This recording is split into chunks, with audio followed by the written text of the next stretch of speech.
Were the Middle Ages really as brutal and sadistic as we imagine today?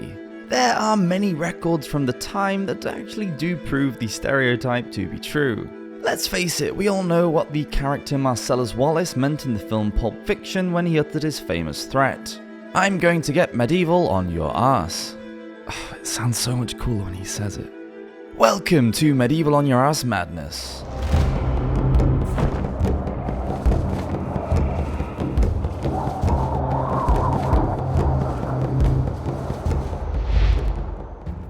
We know that people then were just as horrified and frightened by violence as most of us are today. But as far as social relationships went, physical aggression was able to convey a message to both victims and onlookers, especially when it involved the law.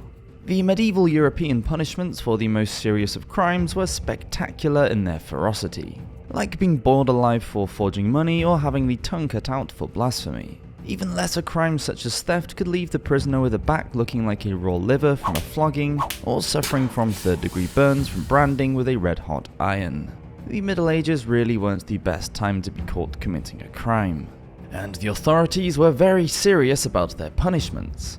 In the 1290s, one old guy recalled how, when he was young, he saw a murderer hanged. The dead body was then cut down and rehanged in another town for another crime, just to make sure. Degrees of violence. According to the historian Lawrence Stone, the levels of homicide in medieval England were 10 times higher than what they are today. In the UK of 2011, the rate was 1 in 100,000. In the ultra-violent English city of Oxford, during the 1340s, the rate was about 110 in 100,000. But with many small villages and towns miles apart from one another and no network of cross-country police, in fact no police force at all, it's easy to see how someone could commit a crime in one place and then quickly escape to another area without being caught. It was also quite normal for people to have weapons such as daggers on their person at all times. The amount of alcohol that was being consumed on a daily basis probably didn't help either. Crimes against women. As is usually the case, women tended to be the victims of cruelty rather than the perpetrators. Many acts of domestic violence that society tends not to accept today were deemed as an acceptable punishment for a wife from her husband for anything seen as a transgression by him within the marriage. Sometimes some of these incidents appear in the records of church courts, but only if the violence resulted in miscarriage, a permanent maiming, or a murder. Like when Thomas Elam attacked Margaret Perman in 1438. After breaking into her home, he tried to rape her and, quote, feloniously bit Margaret with his teeth so that he ripped off the nose of the said Margaret with that bite and broke 3 of her ribs there. The case was brought to court because Margaret died and Elam was sentenced to be hanged. But that probably wouldn't have happened if they had been a married couple. It's said that the, quote, rule of thumb was used for what was seen as an acceptable level of violent discipline within a marriage. It was okay for a man to beat his wife as long as the stick used was thinner than his thumb. In Paris in 1326, Colin de Barbier battered his wife so hard with a billiard stick that she died. Barbier was found guilty of murder in a secular court.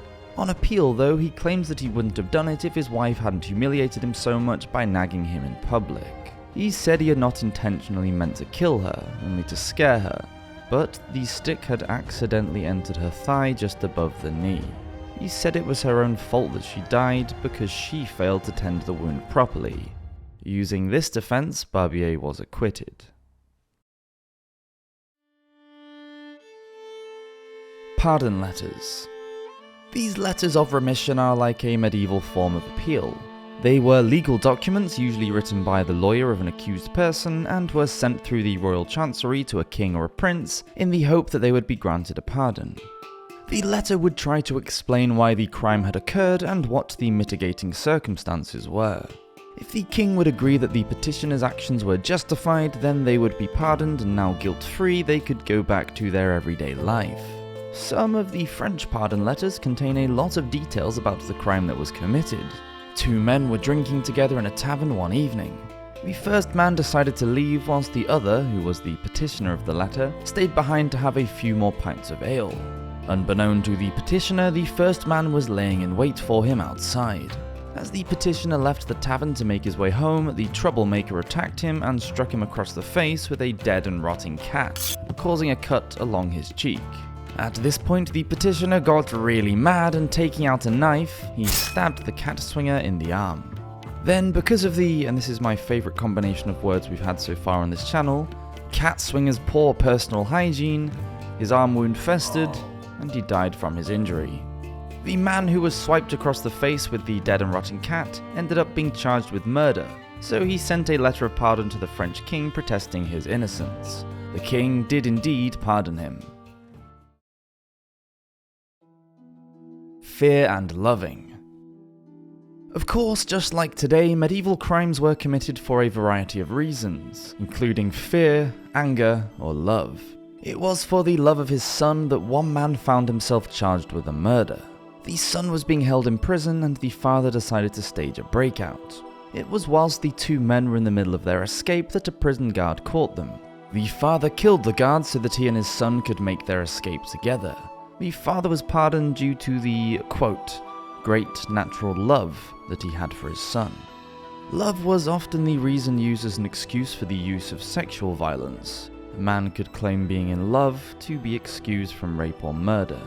And in one gang rape case, fear was cited as a reason for some particularly repugnant behaviour. In a letter of remission, 2 supplicants had taken part in the sexual assault of an unnamed woman, who was said to live with a local priest. The meaning of this would not have been lost on a medieval audience, as the woman would already be seen to have an undesirable reputation. The men claimed that they were forced to have sex with the woman under the threat of violence from the other men that were taking part in the offence. That to not take part meant they would have been maimed or killed in some way, they claimed. Many of the poor women mentioned in these sorts of cases are completely unnamed. It is as though they are worthless in the eyes of the medievals, at least from the viewpoint of the offending men and the royal administrators. One such woman was quite elderly. She was asleep in a room at a hostel, minding her own business, when a man entered. He had been drinking at a nearby tavern, and when he stumbled home, he says that he went to the wrong room by accident, and in his drunken state he climbed into bed with the woman, who was in her 70s, when he tried to sexually assault her. She woke up and fought back, damaging his private part in the process. So, in terrible pain and anger, he attacked her. The woman died a few days later. The man was ridiculously pardoned because it was said that the woman was so old, the authorities weren't sure whether she had died from the violent attack or from old age. The fact that she was described as a woman of ill repute probably made a huge difference to the judgment. Of course, we are only seeing one side of the story when we read these letters of remission. The defendant is not going to tell the whole truth if he or she thinks that the judgment will go against them. Many of these pardon letters show how a major incident can occur from a minor argument, such as the Dutch account of a fight that starts because someone throws a bucket of urine from a second-story window, which is probably a common occurrence at the time. Unfortunately, the urine lands on a passing stranger who, most aggrieved at being covered in someone else's body waste, starts a fight and hits the pish thrower who later dies. It's easy to see how such a little thing can escalate and go so horribly wrong. Carnage. Military aggression and social unrest have always been a great excuse for some bloodshed and butchery. All over Europe for the generation after the Black Death, class tensions were exasperated. The 1358 Jacquerie Revolt has been described as one of the bitterest and bloodiest in French history. The chronicler Froissart described some of the ultra-violence that occurred during that time as, quote, certain people of the common villages gathered together without any counsel, and multiplied until they were 1,000, burnt and slew all the gentlemen that they could lay hands on, and forced and ravished ladies and damsels, and did such shameful deeds. Among others they slew a knight, and then put him on a spit, and roasted him in the sight of the lady, his wife and children, and after that the lady was forced and raped by 10 or 12 of them, and then they made her eat of her husband, and after made her die an evil death with all her children.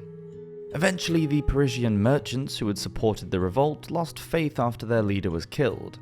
Ironically, he lost control of and was murdered by a group of his own rebels. The aristocrats then attacked the peasants who were beaten down in a display of more savagery and carnage. It was resentment that triggered the Ciompi uprising in Florence 20 years later. Again, the lower classes felt that they were being overlooked. In the late summer of 1378, the palaces and townhouses of the rich were looted, gutted, and burned. Military aggression. Edward, Prince of Wales, known as the Black Prince, was the eldest son of the English King Edward III. During the 100 Years' War, which was over the succession of the French throne, the Black Prince led a series of raids into France. These were known as chevauchées, a French term meaning ride. These raids into enemy territory were all about laying waste to the buildings and land, causing as much terror as possible onto the people. During the Grand Chevauchée of 1355, when Prince Edward went into the Languedoc region of southern France, he took between 6,000 and 8,000 soldiers with him. He boasted that, quote, "Not a day passed without a town, castle, or fortress being taken." In just one day, 4 towns were burned down.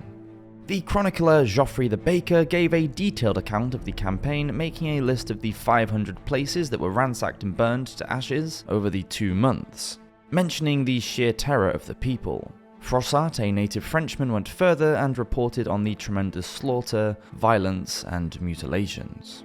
The raids became more infrequent after the Black Prince's premature death in 1376. It's clear that the medieval society was extraordinarily violent, but it's also clear that the ordinary people were just as worried about it then as we are today. The medievals weren't simply accepting of the violence that went on around them, they found it disturbing, and we know this because they worried about it, talked about it, and wrote about it. Thank you for watching this episode of Medieval Madness. Please do subscribe to the channel if you like these videos, and leave a comment below on any topics you'd like us to look into. Thanks for watching, see you next Friday. Cheers!